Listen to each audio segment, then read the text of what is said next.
Hello everyone, welcome back to my YouTube channel. So hey guys, एक बार फिर से आप सभी का स्वागत करता हूं आज की वीडियो में।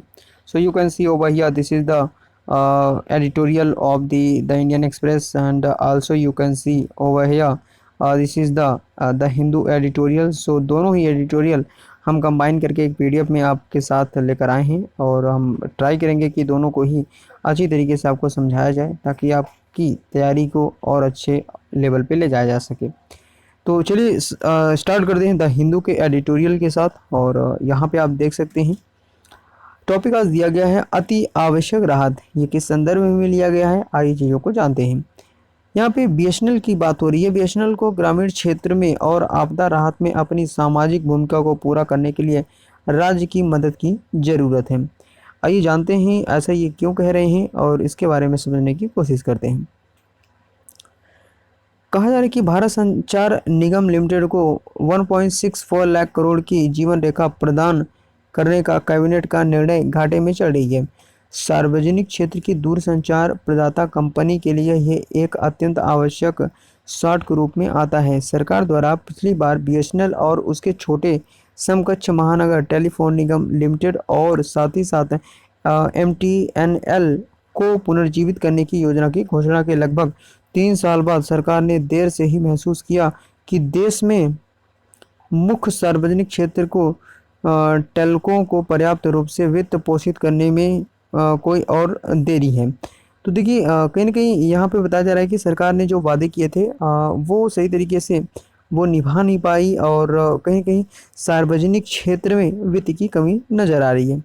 आइए आगे की चीज़ें जानने की ट्राई करते हैं। आगे कहा जा रहा है कि रणनीतिक क्षेत्र डिजिटल विभाजन को पाटने और एक समावेशी ज्ञान समाज के विकास को सुनिश्चित करने के अपने लक्ष्यों से समझौता करने का जोखिम उठाता है।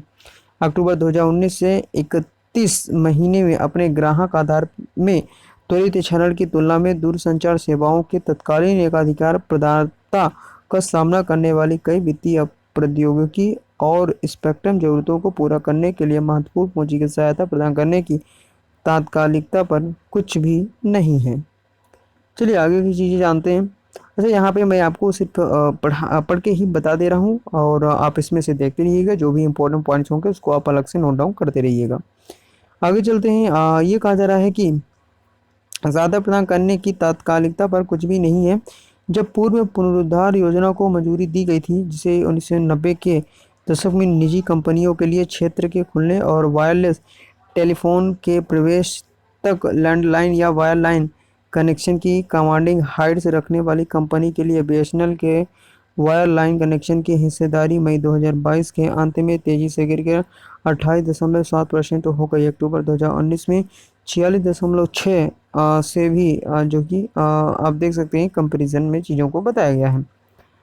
आगे अगर देखें तो ये कहा जा रहा है कि महत्वपूर्ण रूप से बड़े वायरलेस मोर्चे पर बीएसएनएल का पहले से ही छोटा हिस्सा यानी कि 31 मई को मामूली घटकर 9.85% हो गया, जिसमें ग्राहकों की संख्या 45 लाख घटकर 11.28 करोड़ हो गई। एकमात्र सांत्वना यह थी कि इसके ग्रामीण वायरलेस उपभोक्ताओं की संख्या में महज 1.4 लाख की कमी आई है।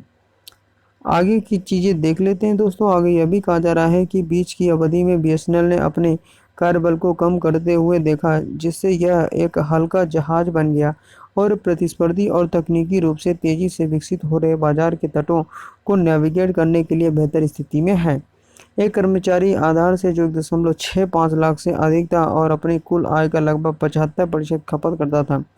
सार्वजनिक क्षेत्र के उद्यम ने 31 मार्च 2021 को अपने रोल पर नियमित कर्मचारियों की संख्या को कम करके 64.536 कर दिया था।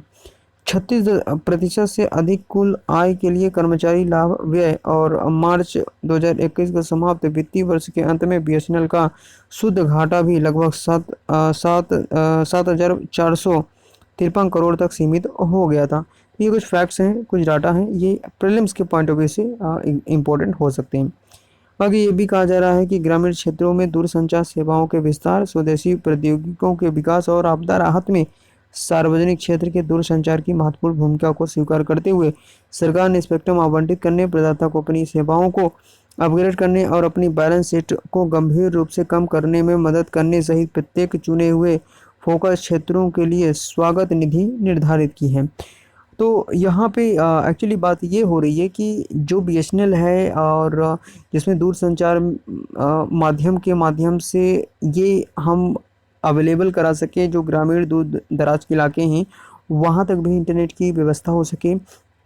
और साथ ही साथ यहाँ पे ऑथर का जो कहना है वो ये है कि सरकार ने भी हेल्प करनी चाहिए इनके साथ, और दोनों के कोऑपरेशन से, दोनों के सपोर्ट से ही ये अच्छा बन सकेगा, और साथ ही साथ लोगों की जो समस्याएं हैं वो दूर दराज की ख़त्म हो जाएंगी। तो यहाँ पे बीएसएनएल और सरकार ने क्या करनी चाहिए, इन दोनों के कोऑर्डिनेशन के बीच के लिए ये पार्टिकुलर एडिटोरियल था, और उम्मीद करते हैं आपको चीज़ें क्लियर हो चुकी होंगी। एक बार इसको वीडियो को पॉज करके ज़रूर पढ़िएगा, और कहीं भी अगर डाउट हो उसे हमें ज़रूर बताइएगा। चलिए चलते हैं, अब सीधे बात करते हैं द इंडियन एक्सप्रेस एडिटोरियल को। और वैसे द इंडियन एक्सप्रेस एडिटोरियल में भी बीएसएनएल से रिलेटेड एडिटोरियल था, लेकिन यहाँ पे बात ये है कि चूँकि हिंदू में भी था तो मुझे लगा एक एक ले लिया जाना चाहिए।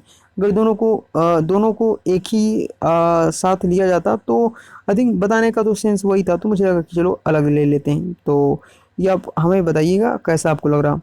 चलिए आगे देखते हैं। यहाँ पे बात हो रही है द इंडियन एक्सप्रेस एडिटोरियल, जो टॉपिक दिया गया है आज के दिन, तो वो ये है कि प्रकल्पित दोषी। कह रहे हैं कि यूपीए और एनडीए दोनों ने ईडी को कठोर शक्तियों से लैस किया है। इस पर लगाम नहीं लगाने से सुप्रीम कोर्ट ने बेचैनी बढ़ा दी है।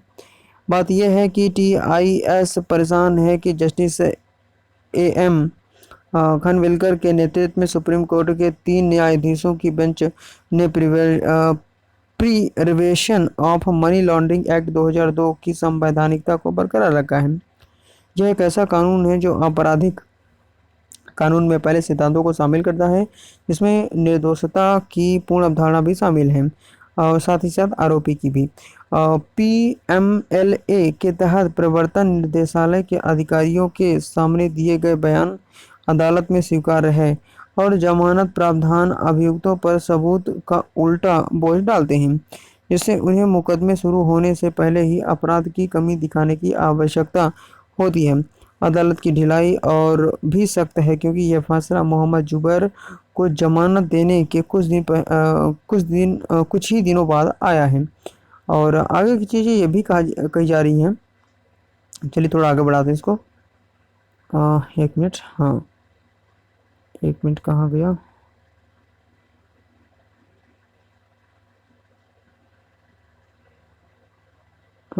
एक मिनट थोड़ा सा रुकिए आप।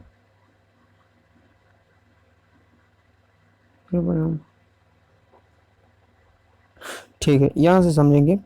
आगे ये भी कहा जा रहा है कि और रेखांकित किया गया कि गिरफ्तारी का मतलब दंडात्मक उपकरण के रूप में नहीं होना चाहिए। इसका उपयोग दंडात्मक उपकरण के रूप में नहीं किया जाना चाहिए, क्योंकि इसका परिणाम एक आपराधिक कानून से उत्पन्न होने वाले गंभीर संभावित परिणाम व्यक्तिगत स्वतंत्रता की हानि, असाधारण परिस्थितियों से निपटने के लिए आतंकवाद विरोधी कानून जैसे प्रतिबंधात्मक कानून लगाने की शक्ति संसद के पास है। यह बेचैन करने वाला है कि सुप्रीम कोर्ट के फैसले ने इस अपवाद को मनी लॉन्ड्रिंग तक बढ़ा दिया है। एक कानून प्रवर्तन एजेंसी को फ्री पास देने या सुप्रीम कोर्ट ने राज्य के लिए व्यक्तियों के मौलिक अधिकारों पर अतिक्रमण करने के लिए बार को काफ़ी कम कर दिया है। इसके अलावा सॉलिसिटर जनरल तुषार मेहता के नेतृत्व में वाली सरकार ने तर्क दिया था कि दोषी साबित होने तक बेगुनाहों को अनुमान लगाने के लिए संवैधानिक गारंटी नहीं है। इसके अलावा ये भी कहते हैं कि आगे ये भी बोलते हैं कि चिंताजनक रूप से न्यायालय और संवैधानिक अक्षर और भावना का संरक्षक है। इसकी जांच और संतुलन केवल कार्यपालिका से सहमत नहीं था। इसके अलावा ये भी कहते हैं कि इसने यह भी जोड़ा कि संसद उन मूल सिद्धांतों को एक कानून के साथ बाधित कर सकती है। यह आपातकाल युग की अदालती बहस की याद दिलाता है कि क्या संसद बिना उचित प्रक्रिया के जीवन के अधिकार पर रोक लगा सकती है। कई न्यायाधीशों ने सहमति व्यक्त की। केवल न्यायमूर्ति खन्ना संवैधानिक लोकतंत्र में मुख्य सिद्धांत के प्रति दृढ़ रहे हैं कि कानून का शासन सर्वव्यापी है और कानून द्वारा इसे दूर नहीं किया जा सकता है। तो ये कुछ उन्होंने जजमेंट दिए हैं, इसको आप जरूर देखें। चलिए आगे देखते हैं। आगे बोलते हैं, निसंदेह राज्य की मनमानी शक्तियों को बढ़ाने वाले कानूनों का निर्माण और राजनीतिक हिसाब चुकता करने के लिए उनके शस्त्रीकरण कोई नहीं या अभूतपूर्व बात नहीं है। सभी सरकार दोषी हैं। पीएमएलआर को एनडीए सरकार द्वारा लगाया गया था। यूपीए शासन के दौरान संसाधनों द्वारा अधिक कठोर बना दिया गया था। वहीं यूपीए को जो उदारवादी फाइंडरों में खुद को लपेटता है, लेकिन सुप्रीम कोर्ट का यह फैसला विशेष रूप से भयावह संदर्भ में आता है। राजनीतिक विरोधियों के खिलाफ ईडी के उपयोग में वृद्धि हुई है। ईडी द्वारा पीएमएल के तहत दर्ज मामले में भाजपा के दूसरे कार्यकाल के 3 वर्षों में 5 गुना से अधिक की वृद्धि हुई। नेतृत्व वाली सरकार जो कि 2019-20 से 2021-22 अपने पहले कार्यकाल में 2014-15 से 2016-17 में इसी अवधि की तुलना में 2014 और 15 से 2016-17 के बीच 489 से लगभग 2019 और 20 से 2021 में 2723 तक 22 ईडी द्वारा गिरफ्तार किए गए टीएमसी नेता पार्थ चटर्जी से जुड़े पतों से हाल में ही नकदी के भंडार की बरामदी अदालत के त्याग से अधिक निराशाजनक पैटर्न से अलग नहीं होती है। आगे की चीज़ें देखते हैं। आगे यह भी कहा जा रहा है कि यदि जांच एजेंसियां सरकार के इशारे पर उचित प्रक्रिया को कमज़ोर करती हैं तो अदालतों का काम उन पर लगाम लगाना है। सुप्रीम कोर्ट ने 2017 में ऐसा कहा था, जब उसने प्रतिबंधात्मक पीएमएलए जमानत प्रावधानों को स्पष्ट रूप से मनमाना कहते हुए यह रद्द कर दिया था कि वह फैसला भी अब पलट गया है। अदालत ने कार्यपालिका की शक्तियों का विस्तार करते हुए उसे हर संदेह का लाभ देते हुए एक परेशान करने वाली प्रवृत्ति जो वापस आ सकती है। सो ये है दोस्तों, आप देख सकते हैं द इंडियन एक्सप्रेस का एडिटोरियल।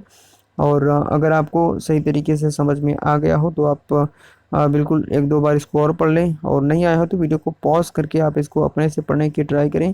देखिए, मैं ट्राई करता हूँ कि आपको एटलीस्ट हिंदी वर्जन में दोनों ही न्यूज़पेपर का एडिटोरियल प्रोवाइड कर दिया जाए।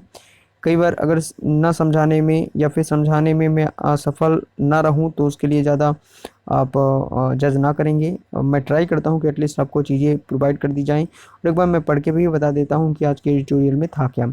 और वैसे भी मैं कोई ज़्यादा एक्सपर्ट हूँ नहीं इस फील्ड का, तो आप प्लीज़ इतना इसे दिल से ना लेंगे, और ये बस सोचेंगे कि आपको चीज़ें प्रोवाइड करी जा रही है तो कुछ आपका भी कर्तव्य बनता है कि चीज़ों को आप खुद से भी पढ़ें। और मैं आपको कई बार कहता हूं कि अगर चीज़ें समझ नहीं आती तो वीडियो को पॉज करके खुद से पढ़ें और उसके इंपॉर्टेंट पॉइंट्स को नोट डाउन कर रिवीजन कर अपनी मंजिल की तरफ बढ़ते रहें। तो उम्मीद करते हैं सारी चीज़ें काफ़ी आपको समझ में आ चुकी होंगी। तो चलिए फिर वीडियो को यहीं पे एंड करेंगे दोस्तों, और किसी भी प्रकार की क्वेरीज कोई भी क्वेश्चन हो तो उसे निसंदेह हमसे शेयर करें, और मैं कोशिश करूंगा आपके हर एक क्वेश्चन का जवाब देने की। चलिए दोस्तों, मिलते हैं किसी नेक्स्ट वीडियो में। So till then take care and see you. जय हिंद।